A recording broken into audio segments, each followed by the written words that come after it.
Nothing says we've got this under control like a government patting itself on the back while the country floods, burns, and boils. Sea levels are rising, harvests are failing, and 10,000 people died in heatwaves. But don't worry, there's a statement. Watch the video, and if you haven't yet, hit like, subscribe, and smash that bell icon. Drop your thoughts in the comments, because clearly, someone needs to hold power accountable. Statement about the climate and nature crisis. On the day the Met Office publishes its State of the UK Climate Report 2024, the Environment Secretary and I want to share with the British people what we know about the scale of the crisis and explain the action we're taking in response. We intend this to become an annual statement to Parliament. Let me start by setting out what we know from the science. According to the World Meteorological Organization, the last decade has seen the 10 warmest years on record globally. And they say long-term global warming, assessed by a range of methods, is estimated to be 1.34 and 1.41 Celsius above pre-industrial levels. And last year was the first time we saw an individual year above 1.5 degrees.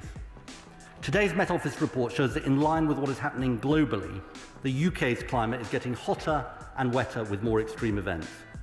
The Central England temperature series shows recent warmth has far exceeded any temperatures observed in at least 300 years. Over the last 50 years, the number of days above 28 degrees centigrade have doubled and above 30 degrees have trebled. This spring was the UK's warmest on record, beating the record broken last year. Meanwhile, warming oceans and melting ice sheets have contributed to sea levels around the UK rising by 13.4 centimetres over the past 3 decades, and this is accelerating. Mr. Speaker, the science is unequivocal about why this is happening. As the Met Office said this morning, and I quote, "This is not a natural variation in our climate. Human emissions of greenhouse gases are warming the atmosphere and changing the weather we experience." And Mr. Speaker, we know climate change and nature loss are fundamentally linked and contribute to each other.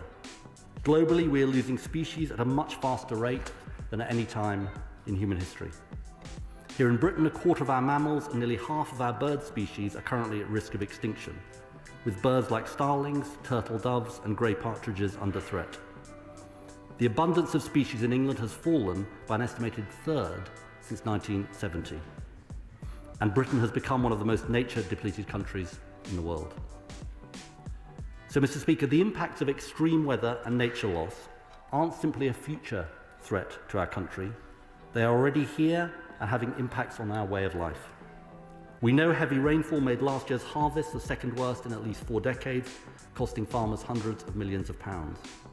More than half of our best agricultural land and over 6 million properties in England are already at risk of flooding, according to the Environment Agency. According to the UK Health Security Agency, there were more than 10,000 excess deaths, 10,000 people losing their lives during English heatwaves between 2020 and 2024. And as we know recently, rising temperatures place pressures on every aspect of our national life. We've seen this again over the last few days with incidents of wildfires from Surrey to Scotland, disruption due to trains overheating, and hosepipe bans announced in Yorkshire, Kent and Sussex. The climate crisis is also a massive threat to our economy. The OBR Fiscal Risks Report, published last week, says that the damage caused by climate impacts in a near 3 Celsius world is forecast to cut our GDP by 8% by the early 2070s, which will be roughly £200 billion based on current GDP. Mr. Speaker, these are uncomfortable, sobering facts. And we should make no mistake. We must act on the climate and nature crisis to protect our British way of life, because no sector or part of our society is immune from these risks. And unfortunately, all the evidence suggests this is just the start of the threat we face. As I say this, I want to particularly acknowledge today the anxieties many young people feel about these issues. My candid message to them is this: yes, there are real reasons to worry about the world you will inherit. But my message is also that we can do something about it. Every fraction of a degree of warming we prevent and every step we take to preserve nature helps limit the severity of impacts and protect our country from irreparable harm. And Mr. Speaker, It is our generations today which have a unique opportunity to act. Because unlike previous generations, we can see the evidence of the climate and nature crisis all around us. And yet we still have time to limit the worst effects. So the only answer is to reduce emissions, protect and restore nature, and adapt to the impacts that are now inevitable. Let me take these in turn. To those who doubt whether Britain can have any impact on the pathway of global emissions, the lesson of history is that we can. Before the Paris Climate Agreement was negotiated 10 years ago, the world was on course for 4 degrees centigrade of global warming. Now national commitments imply 2.6 degrees of warming, or global warming below 2 degrees if countries meet their full climate targets. We remain way off track from where we need to be as a world, but we in this country have helped make a difference across parties. In 2008, this House came together to pass the world's first Climate Change Act under a Labour government supported by Lord Cameron and the Conservative Party and parties across this House. Mr. Speaker, thanks to the power of our example, now nearly 60 countries in the world have similar legislation.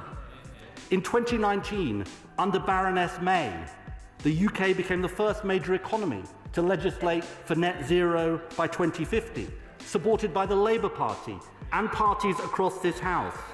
Now in part thanks to the actions at COP26 in Glasgow, including the leadership of Lord Starmer as president of the COP, 80% of global GDP is covered by net zero commitments.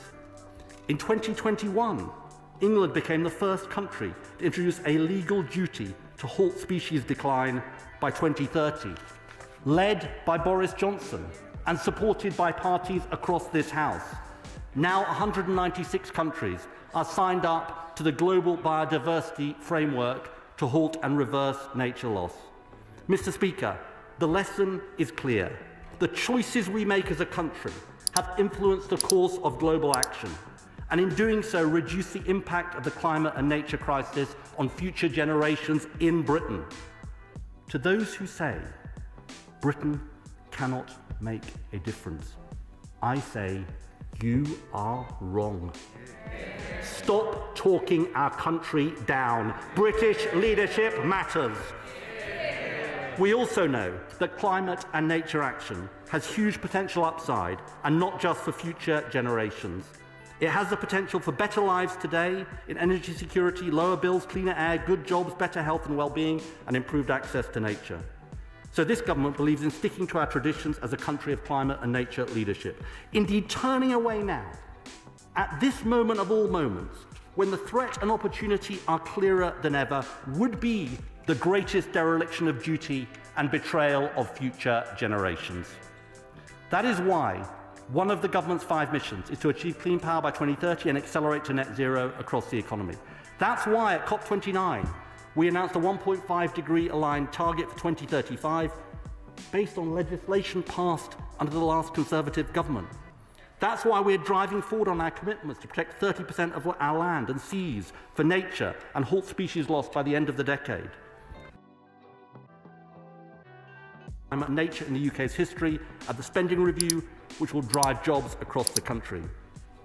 And because the actions we need are not just about government, we are also determined to help communities take climate and nature action in their own areas, from driving the expansion of local and community-owned clean energy projects through Great British Energy to supporting mayors and local government to accelerate action.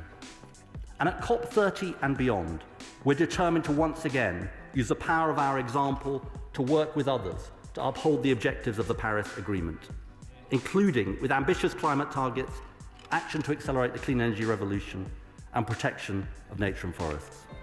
But Mr. Speaker, as I have said, action on emissions is not enough on its own. We must also protect the British people from the impacts we already see and, sadly, the greater impacts we are likely to see in the future. This work, led by my right friend, the Environment Secretary, requires action across society, from homes and buildings to critical infrastructure to our natural environment. We are now delivering Britain's largest ever flood defence programme, investing £7.9 billion over the next decade in flood barriers and nature-based solutions like wetland restoration. This comes alongside pioneering local nature recovery strategies, with measures like tree planting and peat restoration that deliver adaptation and nature recovery together. And in my department, as we drive forward on our plan to upgrade millions of homes, we've consulted on expanding the boiler upgrade scheme to include air-to-air heat pumps, which can offer cooling as well as heating. But, Mr. Speaker, I need to be candid with the House. We know this is just the beginning of the reckoning we need about how our country needs to adapt across all parts of society in the years to come. And this government is determined to put climate resilience at the heart of our decision-making. Mr. Speaker, let me close by saying that we've been at our best in this House when we've worked across parties on these issues. I want to thank the Honourable Member for South Cotswolds for introducing the Climate and Nature Bill, my honourable friends and members for Sheffield Hallam and Leeds Central and Headingley for our discussions earlier this year and the run-up to that bill, as well as the other co-sponsors who highlighted the need for today's statement. And let me take this opportunity to pay tribute to current and former members across the House for their tireless advocacy on climate and nature. And Mr. Speaker, I'll end by saying this. The safety of our citizens, our natural world, the country we pass on, is not a Labour cause or a Conservative cause or that of any other party. It is a British cause. It is a cause of us all, and a cause that requires all of us to consider our responsibilities to the generations of today and the generations to come.